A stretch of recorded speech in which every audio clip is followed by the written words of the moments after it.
Ngasi nungdaram phongkiba kangla pawdagi maruiba paw khara khangatjaraga miyamda khudo tamjake hayeng bot thadanabagi saktakse taraga mathoi taraga nipal suba lok sabha mikhalgi ahamba phase hayeng ayu pung 3 tagi nungthil pung 3 fawba thadanagadoriba mikhal asida Election Commission of India gi pautang matung ina kanagumba voter amana mahaki photo votership khaktana identification oiba yade Commission na voter singna elector photo identity card epic Laitavishingna photo identity document taraga mathoi asigi manungdagi voter identity amana hekta oiba yaroi haina District Election Officer Ivan East K. Ice Dainagi Chiro amana haidi Chiro asina makha taraduna photo identity document taraga mathoi adude passport, driving license, PAN card, MGLA code card, Aadhaar card, health insurance, smart card issued by Ministry of Labor, RPI amadi MPR na piba smart card, bank passport, pension document MP, MLA office na piba identity card amadi lengaki over service identity card singni haidi. Vote hadaba matamda nisagi polam sing athingba laigani. Voter singna candidate amadi political party tagi sel amadi atay polam amata lawiganu. Kanaguma asi thengnarabadi monitoring cell da complaint torokpa yagani haidi. Khulai sing phagakhre Churchamba district ke Langza area da security personnel singna chathakiba operation da khulai kya phagapa ngamkhre. Operation aduda laptop gun ama single barrel ahum 9mm ge carbine ama magazine ama tear gas gun ama kapa yariba nongmai maru taragamari 38mm ge entry riot countries amadi rubber print ani tear smoke cell ahum improvised long range mortar ama phagapangam khi phagalaba khulaising adu Churchampur police station na makhataba angi oiba thabak lokhotnaba sinakhre hairi Braja tarakpadagi ama Sokle ngarang nungthil pung 3 rom taba matamda Jiribaunggi Kamranga Khagi Holda akamba nonglai nungsik kaloina Braja tarakpadagi thabak suduna laiba miyoi ama Sokle soklaba thabak suba miyoi adu Jawal Khasi jai kuntraga manga kawi mahakki khong amadi nangalgi sarukta maina chathakpagi dafam lai mahak first aid piraba matungda makha taba lengi dama Silsargi hospital amada puduna laikana khre hari Makha tarak poina pandam pause degi maruiba pau khara amlo khacharaga miyam da khulo tamjarange nongmaina pambadagi makhong sokhiba driver da mateng pangkhre thaga se ki taraga tarukta Imphal jiribam lambi gi kanmai manakta kuki singna oil tanker sing amadi gas bulef tanker singda nongmai kapsindana landarakhiba thokdokta makhongda nongmaina panduna yamna thina sokpadagi Imphal ki Advanced Hospital da layingduna lairiba Kangpopi district ki Thangra khuldagi driver tula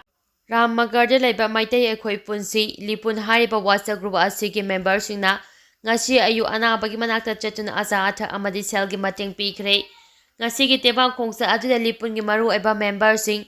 Rajendra Pangambam KK Wahengbam Bobo Khundrakpram Joymati Irom Suresh Khangembam amadi Thongnawjom Johnson khoimuna chingba suruyaki anaba asigi laying bade mating oinaba selgi tengbang amadi Asa athak tengbang ba aduga mai lena group asigi senior advisor KK Wahengbam na phongdokhibada leibak miyam gi nongmai gi tangai fadaba polam sing pusilakna ba hotnabada thawai khubakta hapna lambi suda gari thauriba driver singi punsibu kuki singna karisu laitena singna rakliba kaya asiboi mai puna kandem tawi lamdam asigi tonga ba lanai group kayana amadi Manipur lengang na ngamba mateng pangbiyu Natragadi aikhoigi nongmada changdraba yadraba polam sing pusilaknaba hotnariba driver sing mathau tawba lepkhiba yai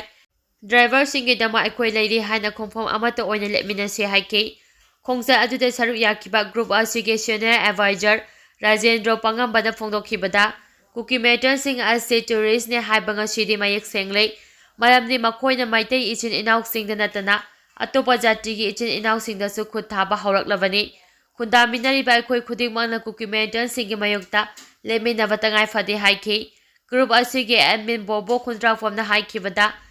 Maipuna mamangda su haujik tholiba lan asida awaba nanglaba kayada leptuna mateng pangduna lakli makhata na su mateng pangkhigani haibaga loina miyamna nungsibiduna group asibu support tobiyo haiki khwaidagi afaba milep thagatuna maitai kanaba hotnaminarasi SDDCM Scheduled Demand Committee of Manipur SDDCM ki lising makhada kumza lising aniga subna taraga nithoige aroiba sarutigi Manipur gi yellow furo ama oiriba maitai bu SD lista jawhanduna constitution ki langa uropiyo haina Manipur amadi India lengakta anida taknaduna lakli. Haurakpadadi isu asi miyamna kaya lumna lawnaramde. Aduba haujikti maitai ayamba sogapire. Haujik Lok Sabha mikhalgi campaign loikhibaga loinana. Mikhal numit yauksilaklabanina miyamna merepsingna SCG mari lenjana phongdokhiba wafamsing nainabiyu. Khwaidagi fagadaba merep adu thakatuna yelomi mitei amadi Manipurgi saktang kanbaga loinana yelomi singge marakta nungsinabagi marengsi hatuna apunba Manipura ama oihanaba hotnamirasi haina SDDCN thadoropa chero amana hairi. Chero asina hai haujik chatnariba kanglonggi matung ina ahambada Manipur lengak amadi India lengakta yelomi mitei singbu Constitution ki lista yohanbiyu haina recommendation ama thaba mathau tari SDCCM ki memorandum ama ki pakhumda India lengakna Manipur lengakta mathau tari be recommendation adu asangba document singalojana tharaknaba kumja lising aniga sumna taraga humdogi me kunga mapanda ahamba oina khangalakpa laikhre